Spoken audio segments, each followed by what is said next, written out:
So I was beginning to act a bit strange, said my friends. I kept forgetting where I'd left my car and bumping into things, and I had a couple of bumps in my car. And a friend of mine said, "You've been acting very strange. I think we need to get you checked out with the doctor." I said, No, I don't do doctors. I'm not going to the doctors." And she bundled me in her car, and off I went. And I had a brain scan, and the doctors, this is at Cambridge University in England, said, "You have a massive brain tumour and it's inoperable. It's in the centre of your head, and the prognosis is not good. You probably won't be around very long." And they actually gave me 3 weeks. So I had to deal with that, and that was the diagnosis that came in. The doctor sort of kindly gave it to me, and I felt I'm writing my book about this story, and I've just been writing this chapter at the moment this morning about.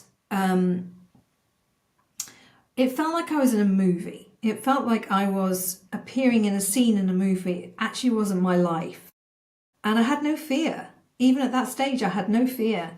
I heard the diagnosis. I'm a mum, and so I didn't want to die. I'm not sure anyone really wants to die, but I definitely didn't. I felt I had many things to do. So I just received the news and processed it slowly, thinking, okay, how do we get out of this? And I'm very solutions type character, and I just thought, I need to get out of this. And I spent many years working on mind technologies. I'd written about it a lot. I did a lot of work around different modalities of mental transformation. So I knew that how I managed my thoughts about it would be very important to how this thing would play out. I saw it actually the direct opposite to that. I thought, if I only have a short period of time left to live, I'm going to make sure I really enjoy it. And I'm going to make the most of every moment. And so that gave me gratitude for where I was and the life I'd already lived. And it gave me a mindful approach to the fact that I needed to really be present with everything that was happening in my life so that I could lap it up and enjoy it. If this was the last bit of my life, I'm not going to go out miserable. No way. I want to go out feeling happy and having said all the things I want to say to people. I love you. Thank you. All these things.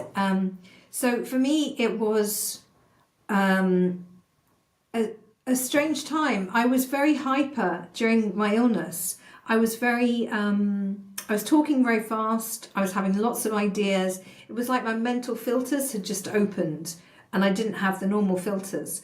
I was writing. I was in the middle of writing. I just had a book deal for my creativity book, and I knew I wanted to write that. And I remember calling up the publisher and saying, "Oh, hi there. I'm in hospital with brain cancer, but I'm going to get the book written. Don't worry. I've got my family bringing in my laptop, and I'm going to be writing it." I know they were thinking, "Oh my gosh, we'll never see this book." But what happened was I became very creative. I was full of ideas. I was full of passion for life, which is not what you'd expect from someone in their dying bed, I guess. And I was kind of infuriating the people around me. They were, "Does she not get it? Does she not understand that she's dying?" Yeah, I really did. And I had a philosophy of life that you just have to really deal with what you have and make the most of that. I'm well aware there are many people in the world going through terrific challenges and difficulties right now. And as human, we have incredible inner fortitude for dealing with stuff and dealing with challenges. My fortitude really came in, and I was already a meditator. I'd meditated a lot for, I don't know, about 15 years. I did TM meditation. I worked a lot with the David Lynch Foundation that gets meditation out to the world. So I believed in it as a tool. And it was actually when I sat on my hospital bed and I began to meditate, and I had this very clear voice that came to me in my mind, and it said, it told me that I was going to die that day. And I went and told my nurses. I stopped my meditation, got off my bed, went to see my nurses who had their nurses station. They were having a meeting, and I interrupted, and I went, "I'm really sorry to interrupt." But would you keep an eye on me because I think I'm going to die and today. And they said, no, Susie, we'll of course we're keeping an eye on you anyway, but don't worry, we've got you. So I went back to my bed and I sat down in my meditation position, closed my eyes and connected. And then I felt this kind of whoosh inside myself. I felt my spirit really wanting to swirl and get out of my body and go out through the top of my head, which is what I felt happened. It swirled. My spirit kind of left my bag of bones, and I was above myself looking down. I could see myself, and I knew that I was out of my body. I knew that I was traveling in this huge cosmos space. It felt like flying. It was like a Hollywood movie. I was flying through the universe like Superwoman, but not in my body. When I say me, I'm talking about my spirit, not my body. And I just was free. I was free of my skin and bones, and I was a free spirit. And it's funny because since I was a little girl, I've always kept saying, I'm a free spirit, I'm a free spirit, I'm independent, I'm a free spirit. And then I was a free spirit in the ether. And people often say, how long did it take? There is no time up there. There is no time. I say up there because it is up. Time is a construct that is the human construct that we use here on planet Earth, but everything is infinite. The scope is infinite, possibilities are infinite, and so is time. So I was on this journey of being out of my body, and I was being shown a lot of things, and I was aware that I was being shown these things, and I had already had a visitation in when I was having a brain scan by I call it a flock of golden angels. For many people that's hard, perhaps from a belief system's point of view, but it was a golden orb that came around me, and I got the very clear message from these messengers, let's call them, saying you're going to have 3 scans. One is really bad, expect that. The second one improved, much improved. Third one, clear. You're going to get out of this. And so I took this as my truth. I took this, I didn't question it. I didn't go, oh, what if that's not true? No, I believed it. So I was in the process of going, and I also asked when this golden orb arrived, why am I going through this very big story? And they said, because you're a writer and you have a platform and we want you to write a book. And there will be a film, and this will inspire many, many people around the world around what death is and what living is, living and dying, and you will return and write the story. So I kind of knew that was the trajectory, and that all made sense to me. So as I was out of my body, I was clearly collecting data for coming back, and then I got a very clear question given to me, which was, do you want to come back? And this is a one-time choice. It was like a one-time passcode, which only lasted a short amount of time. I said, yes, in my mind I was, yes. And I made the choice, I made the intention to come back. And at that moment, poof, there was this white flash, God, if you like, or whatever you like to call it, source, white flash. And I was back in my body. I then had a scan, another scan, shortly after this. And I didn't really tell the doctors about this because it seemed too wild, and I did not want to get pumped with medication and sent to the psychiatric ward as she's gone crazy.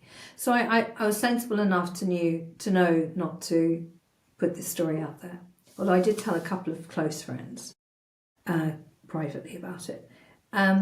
So I came back, and when I was back in my body and the next scan showed fully clear, and the doctor came in, he's a very experienced oncologist in Cambridge University. He came in and he said, I don't really have any explanation for this. And he said, actually, this looks like a miracle, but we don't talk about miracles in the medical world, but this does look like one. And there's no scarring, which is very strange. We would have expected was growing. And I said, well, I am in the business of miracles, and this makes complete sense to me. And everyone was just excited and bemused and blown away that I had this all clear result. It was extraordinary. And I knew nothing about near-death experience. I didn't know the word, I didn't know the term, didn't know anything about it until after all of this. And I began to research and look at kind of some explanations for what happened. As soon as I started looking at Dr. Raymond Moody's books and even Alexander, and I began to start reading, I was like, oh, right, this is it. This is exactly what happened. And it then began to make sense, because before that it had just been this wild experience that I had no reference point for. I had no way of pinning it or describing it or being able to share it with anyone. But actually at the time I wasn't trying to theoretically work it out. I was just happy to be back. I was happy to be with my son. And my son and I were really the only two who believed that I wasn't going to die.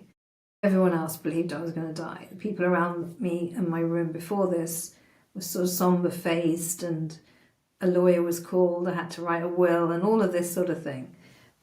It was full on.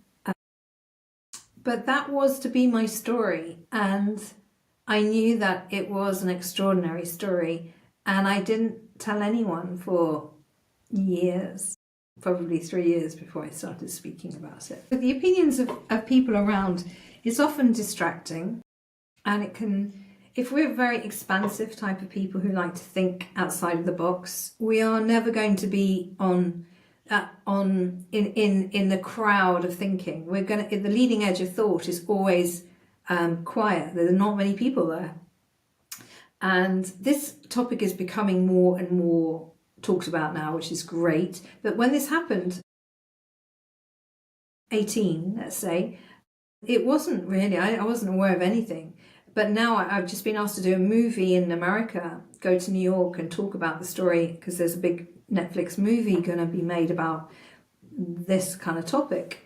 So it is more mainstream. I'm not sure there were films being made about it in that way, at that level before. So it's much more of a mainstream topic now, thank goodness. And it does raise questions about what is death, what is life, what is on the other side. And I think I can share some interesting stuff about what happens when you die. And I want to give I am a very optimistic person, clearly, anyway. I'd learned to think in the positive. I worked with NLP creator, Dr. Bandler. For many years, I was managing director of his company. And I'd learnt very clearly the power of the way we think about things, how we code things, the linguistics we use to talk about things, the narrative we use, the kind of words we choose. These all have an energy and a power that create. So I was well aware that I had to keep an eye on the stories I was telling to make sure that I had a good outcome. And I still do that. I still am very careful about what I say, because the power of words, I'm a writer, so I love words. The power of words and our voice, the frequency and the vibration that we carry in our bodies, which come directly from our thoughts and our emotions. This is all very important stuff. We are not taught about this in school, and yet it's one of the most fundamental, most important areas that we could possibly learn about, way better than a geography lesson or a history lesson or all this other stuff that kids are taught. No, teach kids about the fact that we are frequency and energy beings, and that our thoughts are powerful, and that our words really create. So we have to tell ourselves and other people nice things. It's very important. And I see politicians squabbling and talking about the enemies and things. The enemy, I have no construct for the enemy. We are all part of this collective. We're all part of an energetic collective. And for me, I'm not looking at another person who happens to live in a different place in the world or have a different belief system around God or whatever it is as the enemy. No, it's ludicrous. And I'd hope that in a short space of time, these ideas will infiltrate and become part of mainstream cultural understanding, because at the moment they are not. I don't listen to the news. I really am not interested in putting down my vibration from listening to all this horrible stuff that goes out. But I'm aware that people talk about, we have to go to war, we have to win this, and we have to kill people to make it clear about whatever the message is they want to get clear about. It's crazy. We should not be killing anyone. So my life since the near-death experience has completely changed. My relationship with all living things, I bring compassion and love to everything, which sounds very grandiose. It's absolutely true. When you've had this kind of macro experience and view of us on this little planet Earth that rotates and rolls around suns and stars and galaxies, we're tiny little specks, and it does reinforce the idea that we have to have respect and responsibility to every living thing, because it's part of all of us. And if we hurt someone else, we're hurting ourselves. That's it. So you've mentioned earlier what you have learned and how your life has changed since the NDE and coming back. Now, if you were to distill those learnings into a few lessons that we could take from that, what are the things that you knew worked and you continued doing? And what are maybe some of the things in your previous life before the NDE that you thought, well, this isn't serving me, so I'm going to let this go moving forward? So my new book that I'm writing right now is all about the storytelling of what happened and also the outtakes, the things I learned about life. One of the things, there are many parts to this answer. One of them is that we are here, we're meant to be happy, we're meant to be enjoying our lives. We're not meant to be stressed, overworked, overwhelmed, and feeling crushed. That's not how we're meant to be. Or being mean to each other or having fights. It's not how we're meant to be. We're meant to be happy, upbeat, feeling good, and living a good, simple life. That's what we're meant to be doing. So since my NDE, I'm aiming for some simplicity, and I'm aiming for putting my attention onto the things that I want to increase and take my attention away from things I don't want in my life. So that's a conscious decision around what I'm watching, taking my eyes off the news, never switching on the news. I don't want that kind of, because the news is just fear-based communication the whole time. I don't want that.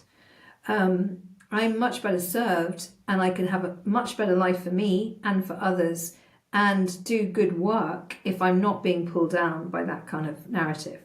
So I choose very carefully what I watch, what kind of films I watch, what kind of podcasts I listen to, all of these things. And I choose ones that are going to uplift and interest me and excite me and make me wonder about things and make me curious. That's what I want to be doing. I also have had no fear since I came back. I have no fear of death, no fear of anything. I don't mind what people say about me, and that's liberating, to say the least. I just don't. It doesn't matter. I've had plenty of people go, oh, how do we know? I'm not forcing the story. I'm just sharing my experience, and to people who are interested and want to listen, I don't need to prove anything. It's funny how people often want to get into a fight about this, about what did I experience? How do we know she's telling the truth? We don't, but I am telling the truth. So it's made me much more reflective, go slower, go deeper in life, appreciate life, and tune to nature. I'm a big fan now of nature. Before talking to you, I was outside walking in the flowers that are springing up in the farm where I live, and just looking at the flowers very, very carefully and being wowed by them. If you zoom right into a flower and you see the beautiful shape of the little petals, and then within it the middle part of the flower, how ornate with sacred geometry that is. Wow. And so if that can be created, and in the field outside there must be tens of thousands of these little daisy flowers, how can that be? So nature is blowing me away. Talking about frequency, when you're in nature, you have a different, you find a frequency that is in tune with the world that's out there. So it's a great way of increasing the frequency of the cells in the body by being in nature, being around the sea, being around trees, feeling them. They're huge networks of trees that run under the ground and have this amazing system. And plants where this communication between plants and trees is phenomenal. So I'm kind of tuning to that a lot and getting really clear on the fact that I am nature, I'm part of nature, I am nature, and that we all correspond to similar rules and principles and laws, as above, so below, and so on. And the rhythms and the cycles of life is very appealing to me. And to honour that, really, to honour the different seasons and to be different in those seasons. And some seasons are for lying low and being cosy and being warm and not doing too much.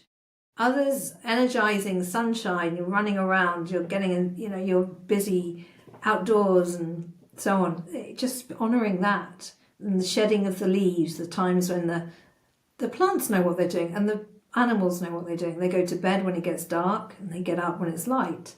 And the plants know when to shed their leaves and grow new ones, just as if it was magic. And for me, life is pretty magical. I really do feel that. So I have a different perspective now on life. I see us as all connected. I see us as magical beings. I also think we have a great deal of potential inside ourselves that we really don't tap into enough. I think we have infinite potential for things. And again, if we meditate on that and think about that and feel about that, that's an awesome feeling, to feel like we can actually do anything if we decide to, and if we put our belief systems to work in that way. So looking at it through this lens, life becomes very exciting. Making sure that you hang out around good people who are talking a good game. Don't be around people who deplete you and pull down the energy. If I walk into a room and I'm not feeling it, I will leave. And I just gently, graciously will quietly remove myself, because my frequency is everything. I want to be in a good space, surrounded by good people, not gossiping, not bad conversations and things like this. No. I want to be around uplifting ideas and conversations. So that has made my relationships different, my friendships different, and my behaviors different, actually. What if you were told you will only live 3 weeks? And I would invite everybody in the audience to think about how they would react in such a situation. And even though it may seem, when you see such a title, it may seem very sad and very dense, your talk was very uplifting. So I definitely recommend watching the talk for everybody who hasn't seen it yet. But I want to ask you, for anybody that is going through a difficult diagnosis right now, and we know rates of cancer, of heart disease are at an all-time high in the US, in the UK, in the Western world essentially. So I can only imagine, by reading the comments as well, there's so many people struggling with perhaps a similar diagnosis. Well, there's a few things to talk about from that. One is that food is really important. I make sure to eat organic, grow my own food actually, because there are so many pesticides and chemicals on food these days in the food chain. US particularly, I understand, is not good, hasn't got a good track record. Crops are sprayed with things that kill bugs, and we're ingesting that. So I think cleaning up the food. When I was in hospital, I insisted on really good food, not to eat the hospital food because that was processed, dead food, microwaved, awful. And I said, if I eat this, I'm going to die, I'm telling you. And my friends were kind enough, they'd bring in food parcels and healthy food every day. And that was a big part of my recovery. So I think we have to stop the things that are causing a lot of the diseases, which is the food, the quality of the food. It is stress and trauma in everyday life that is prevalent for so many people. Reducing stress is really important. Stress on the body is not your friend. It's the thing that really drives trouble on the cellular level. So I think to be aware of that, to have practices like walking out in nature, like meditating, like gratitude, journaling, anything that can allow you to raise all of these things will raise your frequency, to allow you to do that on a regular basis and make it part of your self-care. And in fact, have some self-care. Many people don't have anything in their days. I love a plan and I love a routine. So I write, I meditate every day, I eat probably the same food most days that's healthy, colourful, fresh, just out the ground, often with mud on it because the soil is so good. It's full of microbiome, things that help our gut. So making an effort around and not to put chemicals on the body. I don't use a lot of face creams and things like that. I use natural stuff. I use almond oils and things like this. I don't want to put on expensive chemicals on my face that then my skin has to deal with. So all of these kind of things, just taking care and giving yourself the attention and love that you deserve by increasing your self-care. And the clothes you wear, making sure that their fabrics are good for your body and so on. The kind of where you sleep, making sure that that's clean and air with good air, and it goes on, everything in your life, just making sure that you're mindful about it and bringing the attention and awareness back to what we're ingesting or putting onto our bodies. And I think that's again another thing. There isn't a waking up happening around this, but I think we could intensify that and increase that for health. It's really important. There has never been so much disease. There's never been so much mental health issues in kids, across the population. So we have to go, hang on a minute, what is this? What is this? And relaxing with education, not driving children to upset and fear and stress from tests and exams and all this thing. Forget it. Teach them about the power of using this positively, thinking well, feeling well, speaking well, being kind to each other. Kindness, compassion and love to each other. All of these things will help navigate through this pandemic we have of illness. And it's not about reaching for the pharmaceuticals and the chemicals. I like to use nature's medicine, which is good food, and there's herbs for everything out there in the garden. Use those. And I think I'm not keen on chemicals, drugs that are chemically based. I'd rather use natural stuff and work out why have I got that headache. Okay, I need to slow it down, or I need to think better, or I need to drink water more, or whatever it is. But yeah, you get the idea. What do you have to be grateful for, Susie? How would you have answered this? My son. springs to mind my family. My family and friends were amazing. They really came in. They created a community group to look after all aspects of my life, and they were so wonderful. And I had great memories. You know, I had a wonderful life. I was living a very fast, high octane life in the 90s. I was looking after big pop bands and Madonna and Michael Jackson and the Spice Girls. And I had a full-on, really intense life. But even though it looked really glamorous on the outside, yeah, I was flying to New York and LA and doing MTV Awards and all of that. The back end, you know, I was kind of disconnected. I was feeling sad. Couldn't keep up with friends because I was always flying around here, there and everywhere. So it's important to take a pause, take a stop, and just have a look at what's going on and seeing what's really working for you, and most importantly, what isn't working for you, and make some good decisions around your lifestyle. We decide who we have relationships with, the kind of things we get involved with, the kind of work that we do. We decide that. So make sure that all your decisions about these important things are good ones.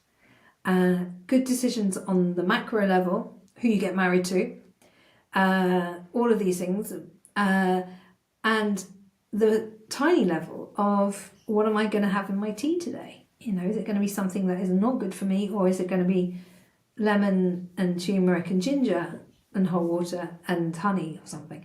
That's a good decision. For example, we have about 70,000 thoughts a day. And for many people, it's kind of good to do an audit on your thoughts.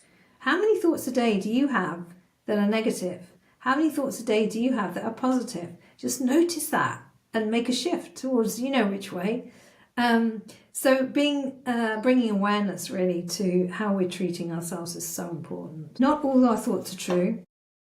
They are driven by our belief systems. If we believe we're in danger, if we believe that we're going to be hard done by or someone's going to do us wrong, that will lead the thoughts. Now, a good mantra you might want to consider is, I am not my thoughts. Repeat that and see how it lands. I am not my thoughts. Now, this provides a very healthy distance between oneself, the spirit, let's call it, for want of a better word, and the content that runs through here. And you can watch a movie and be triggered into sadness, delight, laughter, all the range of emotions just by watching a movie. So you're watching the story play out, it's hitting the brain is processing, having a thought, a feeling, and so on about this content that's coming in. None of it is real, actually, and it feels real, but it isn't. The thoughts come in and go out. I find the best tool for handling management of thoughts and realizing you are not your thoughts is meditation. It gives a beautiful container for being able to really, really understand that thoughts come in. And one of the techniques when you learn meditation, there are many different types of meditation, but one of the ways that it's taught in meditation, the beginning, is to notice when thoughts come in, and often there'll be a lot of thoughts coming in. You just let them go, like that you're watching clouds in the sky and you go, oh, there's one, there one, here it comes, okay, it's off over there. They move. They don't stand still. Same as feelings. They are all moving. To feel a feeling, it has to move in the body, which is why often movement can make you feel better, because you can move from a stagnant, oh, don't feel good feeling, and get a different feeling. And moving the body really helps with that. So people say often they feel much better when they get the endorphins hit of doing exercise or walking or bicycling or whatever it is. Getting a relationship with your thoughts, knowing that they cannot run your life, although many people do. Let's talk about inner dialogue. So we have a narrative running in the head. Oh, you silly soul for doing that. Or you silly person. Or, oh, you always do that. Or really putting yourself down with your self-talk. Self-talk is one of the most important tools that we can use to make life better. When we change our self-talk, we change our lives. Fastest way.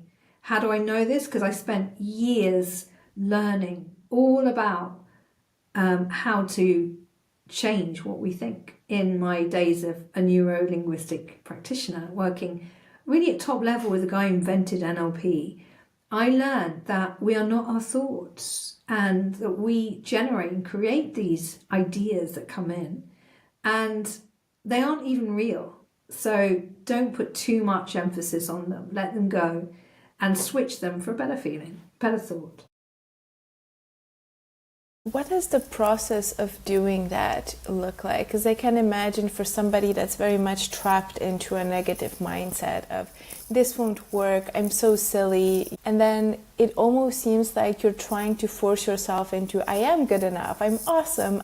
And it sounds so fake, where the first tiny roadblock that you hit, you're like, see, we were right, you're not able to do that. We were telling the truth before and now you're onto it. So it seems like something that you have to keep working at and chipping away at maybe every day. Yeah, and some people, we all know people who are, their default position is negative. Others, their default position is positive. The thing is to notice that and to notice that you have power around that. And you can train yourself. If you notice this monkey mind, I like to call it, if you notice the monkey mind come in, you go, oh, I see you. I'm going to change you now. And you literally change your attention and put it on something else that makes you feel better. And you hold it there for 7 seconds. And that will be enough to kind of retrain you. We do have these loops that run. And the good news is that we are in control. We are the mixing desk operators of our mental realms. So we are in charge of what we're thinking about. No one else is. People go, oh yeah, but I feel really, really bad. That's your responsibility to sort that one out. No one else can. You are the only one who can think in your head your thoughts.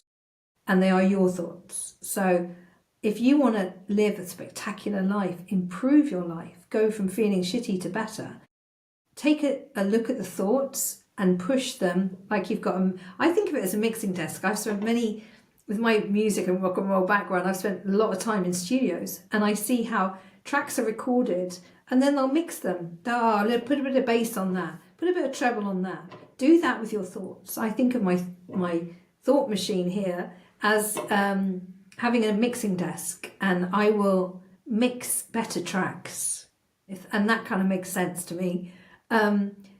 Mix good tracks in your mind. Play out, oh yeah, actually I'm really lucky. And what you're referring to is affirmations that people say day in, day out to themselves. Eventually your unconscious takes that as true. Your unconscious takes what you program it with. So this unconscious mind we all have is the most sophisticated computer on the planet. And we are modeling with it and we are putting the software in and we are training it. A bit like AI, you're as good as your prompts. So prompt yourself to do really well. Okay, so you could, for example, say, okay, today I want to write scripts that are all about how fantastic I am or how successful I am or how kind I am. That's what I want to do with my script today. Tell your mind, and it loves an instruction, by the way.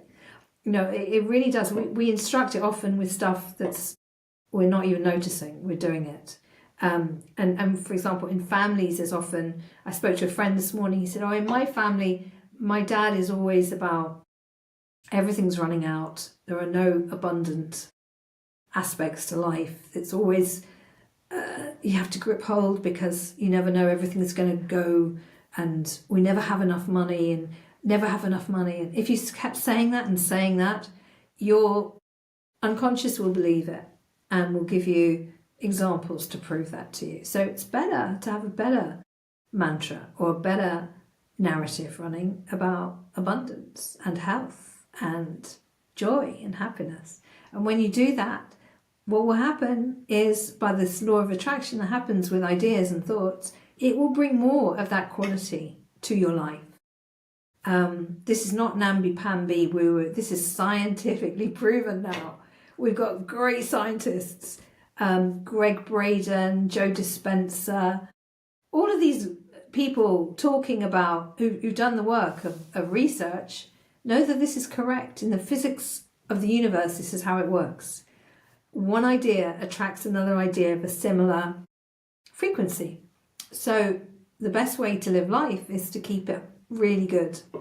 And how do you know high frequency? Because it feels good. How do you know about low frequency? Because it feels bad. You feel bad. I was with someone this morning who was making me feel really bad, and I just had to get away. I was like, oh, I'm going. And how did I know she was low frequency? Because she was making me feel bad and kind of enjoying it, and I didn't want that, so I left. It's these kind of things we have to take control of life. We can't change others, and by changing ourselves, we do change many things, including the kind of people that we attract into our lives, the kind of friendships we have, and so on. So it all begins with us and the energy of what we're carrying. And you can transmute energy. If you have energy present that is not comfortable, you can transmute that. There are techniques for doing this. And for example, just quickly, you notice where the feeling is. Say it's here. So this is where you're feeling bad, and you close your eyes so that you can really concentrate on what's going on inside yourself. You notice the feeling and you can label it. You go, that's not feeling so good. So you feel it, you notice it, you acknowledge it, and then you give it an instruction and ask it to move and go and replace it with something else. Now, as I said before, the body and the mind and the energy is very receptive to instructions and demands and commands. So you ask that energy to move, and you ask for it to be replaced by another, more improved energy. And I find this technique really works. There's a bit more to it than this, and I don't want to go into it here, but if you're interested in this, take a look around at these different aspects of transmuting energy. It's very interesting, and it goes way back to old magic. This is what the old magicians were doing, was moving energy and transmuting it into better stuff. And the old stories of converting things to gold or whatever, this alchemy is based upon transmutation of energies. Is that possible? Yes, it is. Learn how to do it and your life changes. It really does. I'd love it if people connect. Go onto my website, which is susiepearl.com, and sign up to my mailing list, and there you'll receive updates of what's going on and learn about my new books and things. And also I use Instagram a lot, so find me there and say hi. And I talk about many things that we've just spoken about, but mainly I'm about consciousness, wellness, health, and living a good life. That's what I like to talk about. So yeah, I hope that if you've enjoyed listening to this, do get in touch and we'll spend more time talking.